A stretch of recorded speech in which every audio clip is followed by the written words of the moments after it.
دی وخت کې راغلی ما ډي پي پي 400 دا جاوید خان مامن صاحب لا او دلته کې سزای موت سمولجمانو ته سنو شوی دی نو د هغې حوالې سره مونږه د دې نه تفصیلات لو جی اعوذ بالله من الشیطان الرجیم بسم الله الرحمن الرحیم په دې مخکنۍ میاشت د نومبر کې زمونږه د استغاثي پروسیکیوشن افسرانو د عدالت عبدالحسن مومن نه په دوو مقدمو کې چې یوه مقدمه د تانه پړانګ وه او بله مقدمه د تانه سرډیري وه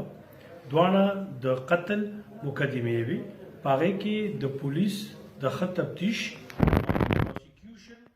د محنت په وجه باندې په دواړو مقدمو کې د تانه سرډیري په مقدمه کې دو ملزمان محمد ندیم او واجد علي هغوی ته سزای موت او همدغه مقدمه کې جمشید ملزم ته عمر قید سزا سناو شوې ده کوर्ट هغې ته دا سزا ورکړې ده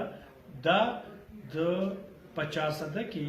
د پولیس د کاوشونو او د استغاثې د محنت وجه ده او دغه شان په بله مقدمه چې هغه تانه پړانګ وه په هغې کې هماغه عدالت عبدالحسن مومن چې زموږ ماډل کوर्ट دی ایډیشنل ډسټرکټ اینډ سیشن جج دی بل ملزم جوهر علي ته د 500 سزا اورولې ده زه د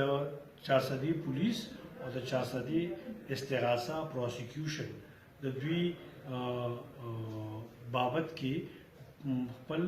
ډي پی او صاحب ته او دغه شان ډي جي پروسیکیوشن ته ریکویسټ کوم چې د دې کم تفتیشي افسرانو او کم زموږ د استغاثي افسرانو هغې د دې تعریفي اسناد ورکړي او دوی دادګیرنه وکړي چې دغه شان د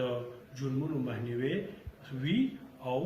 زموږ خلک چې کوم دی د 400 ډسټرکټ هغوی په خپل امن سره او په خوشحالۍ سره خپله زندګي تېروي ډېره مننه خوشحاله اوسئ